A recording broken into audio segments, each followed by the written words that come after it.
tooñ de moom daa diis lool te woyofut moo tax yàlla di ko araamal ci boppam di wane ne da ko araamal digganteem ak ay jaamam ba du ko def jëme ci kenn ci ñoom ndax fekk as gor su jotiwut ak yow dara nga yëkkati lu diis gann loo xam ne ku ko tegoon sa kaw doo ko àttan te it du la neex nga teg ko loolu moom wax dëgg yàlla amul kenn ku koy nangu. Macky Sall nag ni mu yore réew mi ak loraange jeeg injustice bi moom daj na kàpp biir réew mi sénégalais yëpp a koy dund xanaa gën cee néewle gën cee bari lekkee la ñuy wax parce que c'est la première fois ñu coupé internet ci Sénégal crise politique bu nekk jaar na fi njiit lu nekk jaar na fi waaye kenn ñoo mësta jël dogalu coupé internet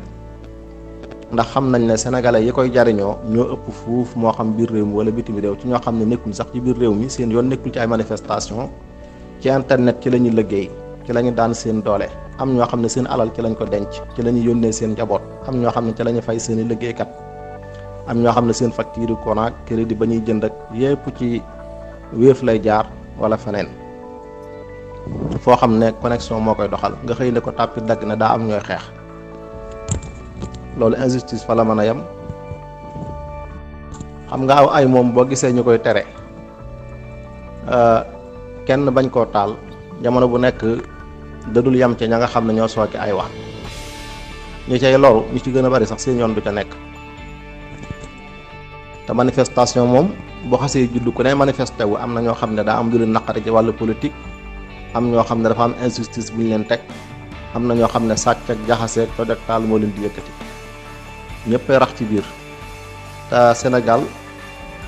dañoo àgg foo xam ne fi mu ne boo doon wax say dëgg di ko wax sérieusement waxoo ci benn wax bu ñàkk teggin saaga woo kenn dépassé woo kenn du la faale kenn du la déglu bu ñu am soxla ci li ngay wax même suñu autorité yii fi nekk sax fi ne boo doon ñaxtu dara ci biir réew mi tant que boole woo ca violence duñ la faale. par exemple Assane Diouf xam nga bi mu nekkee Amérique yàgg na di wax waaye kenn mësu ko lijjanti kenn mësta yëg ne sax mi ngi wax ay wax jëme ci politique mi ngi am ñu muy contre ñu muy àndal waaye ba mu tàmbalee dagg ay saaga ndey yu ñaaw yu tàng jër jëme ci njiitu réew mi wàcc ba ci régime bi ñi gën a jege Macky Sall ci lañ ko tàmbalee déglu ci lañ ko tàmbalee topp ba nañ ko jëlee Amérique indi ku mel ne Adamo tey boo demoon ci compte yi mu am ci réseaux sociaux yi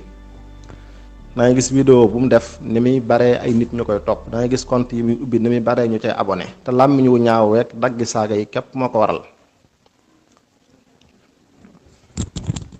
fi mu ne état bi it noonu la ñu fonctionné ay sénégalais tey bu ñu génnoon ci yar ak teggin ak dal taaluñu tojuñu defuñu dara wane rek li leen naqare wane ne lii dafay war a jóg duñ leen faale duñ leen lijjanti waaye saa boo gisee ñu tàmbalee toj ak a taal ak a tasaare yàq wax ay wax yu ñaaw ñu daal di door a sàkk ay pexe ci ñoom xam nga loolu itam jaaduwul ndax loolu su amee da ngay tàmbal nit ñi violence rax ci dolli da ngay tax ñu loraale ñoo xam ne seen yoon du ci nekk fi na ñi doon manifesté wu bu ñu ko defoon pacifiquement kenn du leen faale moo tax léegi nit ñi xam nañ ko dem nañ ba boo bëggee ñu déglu la da ngay ñàkki teggin boo bëggee ñu bàyyi xel da ngay wax da ngay saaga boo bëggee gouvernement bi dégg la da ngay dugg ci seeni vie privée di wax la gën a ñaaw def ay révélation gis nga ngóor soosu Cissé sa ki fi daan jaay garab yi jëm ci affaire yi sëy ak yooyu gis nga wax yi vulgaire yi mu ci daan boole ndax xam na ne loolu moo mën a tax nit ñi déglu ko boo nekkoon fee di wax rek sérieusement teg ko ci yar ak teggin duñ la déglu duñ am soxla ci li ngay wax rawatina su fekkee dañ laa tooñ na nga bëgg ñu dégg la loolu fi ne mooy pousser nit ñi ci ñuy def lii ñuy def rek léegi nag autorités yi ñoom ñoo waroon a am seen matuk bopp ba képp koo xam ne am na lu ko naqari ci réew mi su génnee wax ko ci yar ak teggin ak dal ñu déglu ko te jéem a wut ay saafara ca loolee moo xam kenn la moo xam mbooloo lañ loolu mooy tax nit ñi duñ tàmm violence duñ tàmm ay wax yu ñàkki teggin duñ tàmm ay jëf yu ñàkki teggin duñ wut solution di ko jaar ci yoonu fitna ba ay ñeneen nit di ci loru comme ni nga ko gisee nii ci yëngu-yëngal yi amoon ci dëkk bi man daal jëpp ma ne moom wares naa mën a neutre ci diggante Macky Sall ak Ousmane Sonko waaw ndax ñoom ñaar kuy tooñ la ak ku ñuy tooñ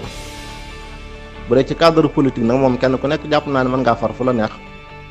waaye bu dee ci ku ñuy néewal doole di ko teg lu teguwut moom man jàpp naa ne Ousmane Sonko lees war a faral ndax ku ñuy tooñ la waaw liñ koy teg nii wax dëgg yàlla kuñ ko tegoon du la neex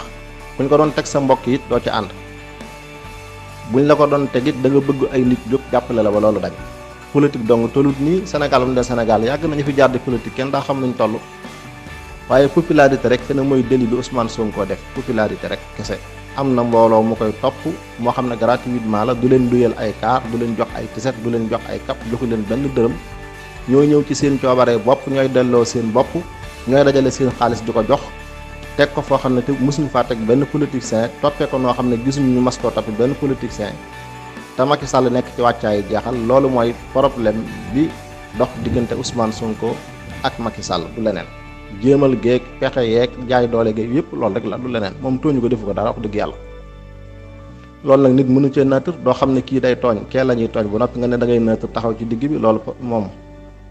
jëpp ma ne xel nangu na ko bu dee ci cadre politique nag ku mu neex farfu la neex moom waaye bu dee ci cadre ku tooñ ak kuñ tooñ moom jàpp naa ne neutre wut faa mën a am place